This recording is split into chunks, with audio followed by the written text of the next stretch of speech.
वालेकुम आदाब। मैं रणदीप सिंह, कश्मीर एग्जामिनर न्यूज़ जम्मू से।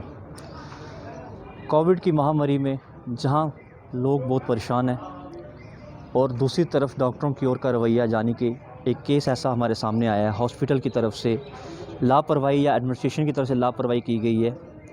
हम पहुंचे हैं इस टाइम छन्नी शमशान घाट में, जहां पे उड़ान एनजीओ शीतल सिंह और एक दाता सेवा ट्रस्ट की एनजीओ जो पहुंची हुई है अंतिम संस्कार के लिए। ऐसा क्या कारण पड़ गया, ऐसा क्यों एनजीओज़ को आके संस्कार करना पड़ा? क्योंकि घर के हालत है जो बड़े गंभीर बताए जाते हैं, गरीबी की हालत में जी रहे हैं, कोविड-19 के दौरान कोई रोज़गार नहीं है, और उसके अलावा डॉक्टरों की लापरवाही जो कही जाती है, या कि वहाँ पे लापरवाही की गई और डॉक्टरों के दौरान वहाँ पे इनके साथ जो व्यवहार किया गया है, बदतमीज़ी का मतलब तरीके से इनसे बात की गई है, जो भी इनके साथ हुआ है। आपको एक मौके पे जो उस टाइम हम पहुँचे, जो अंतिम संस्कार उनका किया जाएगा यहाँ पे। और ये एनजीओ कोविड की महामारी के दौरान लोगों को दिक्कतों का सामना करना पड़ता है, और यहाँ पे जो आपको बताया था कि एक एनजीओ को यहाँ पे उनका संस्कार करना पड़ा। उड़ान में जो हमारे शीतल जी हैं और एक दाता सेवा ट्रस्ट यहाँ पे आज संस्कार कर रही है। आइए कारण पूछते हैं कि क्या कारण रहे हैं जो उन पे दोष लगाए गए हैं, क्या वजह है जो एक इनको यहाँ पे संस्कार करना पड़ रहा है, क्या कारण रहा है इसका। सबसे पहले स्वागत है आपका हमारे चैनल में। ये जो एक दुख भरी इस समय जो आप हर वक्त सेवा में आगे आते हैं, सबसे उसके लिए तो हम ये जानना चाहते हैं कि क्या कारण है कि इस समय आपको ये संस्कार करना पड़ रहा है, क्या होता है? देखिए, कारण ये है कि 3 महीने से कैंसर पेशेंट थे, हॉस्पिटल में थे, हमने इनकी सेवा ली हुई थी खाने की, तो मैं लगातार वार्ड में जाता रहा हूँ इनके पास। तो आज से 10 दिन पहले से मुझे खुद बोला कि मेरी केयर नहीं हो रही है वहाँ पे। जब ये बात इन्होंने बोलने बाद मैंने डॉक्टर से बात की, तो डॉक्टर ने आना खानी कर दी, 1-2 बार चक्कर लगाया, तो मैं भी निकल आया। फिर दूसरी बार इसने मुझे बोला, मतलब लगातार जो ये खुद कहता था कि मेरी केयर नहीं हुई, ये भी बात गलत है। उसके बाद इसको वार्ड में शिफ्ट किया, उधर भी ड्रामा चल गया, जी नेगेटिव है, जी पॉजिटिव है, जी ये पॉजिटिव हो गया। आज कैसे नेगेटिव रिपोर्ट आ गई, कल पॉजिटिव, तो आज कैसे आ गई? मतलब इन्होंने एक मजाक बना के रखा हुआ कि एक बंदे की केयर नहीं की, आज बंदे की जान चलेगी। अगर की हुई होती तो आज ये ना कभी बहन की बेइज्जती करते नहीं, कभी किसी ने किसी की कर देनी। क्यों भाई? आप वहाँ सेवा करने के लिए बैठे हैं, डॉक्टर का काम थोड़ी है कि बेइज्जती करनी। वे ऑफ टॉकिंग कौन सा हॉस्पिटल है, जानना चाहेंगे ये आप? Bakshi Nagar hospital, Bakshi Nagar. Cancer ward. Cancer ये कैंसर पेशेंट था, लेकिन ये बच सकता था अगर इसकी केयर होती तो, क्योंकि मैंने अपनी आंखों से खुद देखा है। मैं तो लगातार जिस दिन मैंने इसको परसों जो वॉशरूम करवाया टॉयलेट, तब भी इसने मुझे बोला कि मेरी केयर नहीं हो रही। मैं तो उठ हिम्मत रख, तू चल मेरे साथ वॉशरूम जा। घर के हालत क्या है इनके, जो आपको एनजीओज़ को यहाँ पे आना देखिए, पड़ा? घर की- इस समय मैं देख रहा हूँ कि एक दाता सेवा ट्रस्ट और आप उड़ान देखिए, बात हमेशा सीधी सी है इसमें कि इंसानियत सबसे बढ़ के होती है। हमारा काम है सेवा करना, गरीब इंसान की हेल्प करना। मैं हर जगह पहुँचते हैं हम, और आज भी हम पीछे नहीं हटे हैं, क्योंकि लगातार मैं इसके पास जा रहा था। 3 महीने से खाना और दवाइयाँ दे रहे थे, और एक अटैचमेंट भी हो जाती है।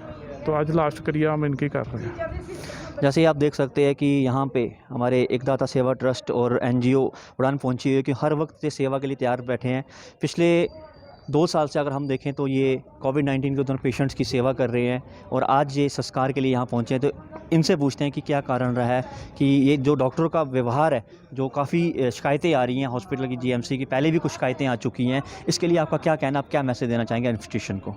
सबसे पहले सबको मेरी तरफ से सत श्री अकाल। आप यहाँ चैनल वाले आप यहाँ आए हैं, के न्यूज़ का बहुत ही मैं धन्यवाद करता हूँ कि ये यहाँ पे आए हैं। सबसे पहले मैं आपको ये बता दूँ कि ये बॉडी है, ये उड़ान से हमें फ़ोन आया था कि उड़ान एनजीओ है, यहाँ से फ़ोन आया था कि ऐसे एक लावारिस बॉडी है जिसका संस्कार करना है।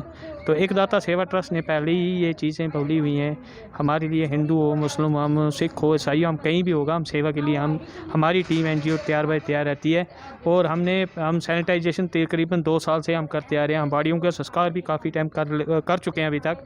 और वह जब भी मैं यही बात कहता हूँ कि हमें कोई भी किसी टाइम भी सेवा के लिए हमें बुलाएगा, हम यहाँ पे सेवा उड़ान की हमें कॉल आई कि ऐसे लावारिस बॉडी है, हम यहाँ पहुँच के हम प्रदीप जी के साथ आए, और यहाँ पे जितने भी हमारे एनजीओ ग्रुप के जितने भी हमारे रणदीप जी हैं, हमारे प्रदीप जी, हमारे जितने भी एनजीओ के लड़के हैं, सारे यहाँ पहुँच के बॉडी के लिए संस्कार के लिए पहुँचे हैं। यानी कि एक अच्छा मैसेज है, अवल अल्लाह नूर पाया कुदरत के सब बंदे, एक नूर ते सब जग उपजे कौन पले कौन बंदे। ये जो संस्कार हो रहा है एनजीओ की तरफ से हो रहा है, लेकिन मैं भी ये भी कहना चाहूँगा कि डॉक्टर्स की ओर से, हॉस्पिटल की ओर से ये जो हालत की जाती है कि पेशेंट अगर गरीब है तो उससे क्यों नहीं, कैंसर का पेशेंट था जहाँ तक आपने सुना है कि शीतल सिंह जो कि कैंसर पेशेंट था, कैंसर पेशेंट की वहाँ देख रेख नहीं की, खुद पेशेंट का कहना था, उन्होंने एनजीओ मेंबर्स को बुला के ये बात बोली थी। पूरी तह तक इस कहानी में जाएंगे हम, आपको पूरी स्टोरी बात करते हैं। इनके घर के एक सदस्य हैं जिनसे हम बात करते हैं कि किन किन तकलीफ़ों को सामना करना पड़ा, जो इनके साथ वहाँ पे बिहेव किया गया है। जहाँ तक कि आपने सब सुना है और इनकी ज़ुबानी सुनते हैं कि क्या प्रॉब्लम आई, क्या दिक्कत है। जी, 1 अप्रैल को मेरा भाई मतलब कि हॉस्पिटल में एडमिट हुआ। उसके दौरान 14 नंबर वार्ड में था, तो वहाँ पे मतलब कि टेस्ट वगैरह हुए। 10 को हमें पता चला कि इसको ब्लड कैंसर है। उन्होंने हमें यहाँ पे शिफ्ट कर दिया एनोकोलॉजी वार्ड में। हम वहाँ पे चले गए तो इसको हार्ट अटैक भी आया था एक बार। कम से कम इसका मुंह सारा टेढ़ा हो गया, इसकी आँख खराब हो गई, उसको भी देखो, लेकिन उसको बिल्कुल नहीं देखा गया। धीरे थोड़े दिन के बाद इसकी आवाज़ बंद होना शुरू हो गई, जैसे पहले गला बैठता है वैसे होना शुरू हो गया। फिर गला बिल्कुल ही इसका ब्लॉक हो गया।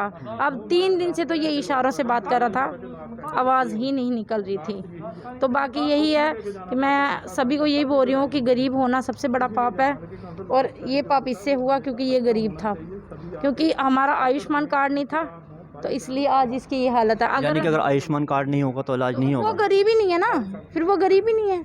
वो वहाँ पे कोई साइन नहीं करके देगा, को कुछ नहीं, धक्के मारे जाएंगे। ये मैंने सुना है कि आपके साथ भी, आप अभी बता रहे थे हमें कि आपके साथ भी मिसबिहेव किया गया। बड़ा ज़्यादा हुआ है। कल मैंने कहा कि सर उसको परसों सीटी स्कैन करवाया, कैसे वो कोविड हो सकता है। अभी थोड़े दिन ज़्यादा बहस नहीं किया कर, जो बोला जाके नीचे कर, इस तरह से बात की सर ने, ठीक है। उसके बाद जब दवाइयाँ लेने भेजा वहाँ पे इन्होंने मतलब कि तब भी मेरे साथ बहुत ज़्यादा मिसबिहेव किया। वहाँ पे एक कोई विजिंदर है जी हैं, 10 नंबर वार्ड पे डिस्पेंसरी है, वहाँ पे बैठते हैं। उनके लिए तो मैं कहती हूँ कि तेरे जैसे अगर इंसान हो ना, तो गरीबों को ना, जब उसके घर में बच्चा हो उसको पहले ही मार देना चाहिए, क्योंकि रहने ही नहीं चाहिए। धन्यवाद। देख सकते हैं कि एक दुख भरी एक बहन की जो हमने आपके सामने ये बात की है कि बहुत ही शर्मनाक बात है हमारे उन हॉस्पिटल वालों के लिए, क्योंकि उनका जीएमसी के ख़िलाफ़ ये आई थिंक दूसरी या तीसरी बार ये मतलब सामने शिकायत आ रही है। वहाँ के डॉक्टर्स का बिहेव, स्टाफ का बिहेव, खाली डॉक्टर्स की बात नहीं यहाँ पे हो रही, स्टाफ का भी बिहेव है जो बिल्कुल ही ख़राब है। मैं चाहूँगा कि एडमिनिस्ट्रेशन को कि इसकी तरफ गौर फरमाया जाए ताकि गरीब को इंसाफ मिल सके। अंतिम संस्कार की रस्म अभी निभाई जा रही है एनजीओज़ की तरफ से। मैं रणदीप सिंह हर समय आपको कोई ना कोई खबर ज़रूर देता रहूँगा। Kashmir examiner news Jammu.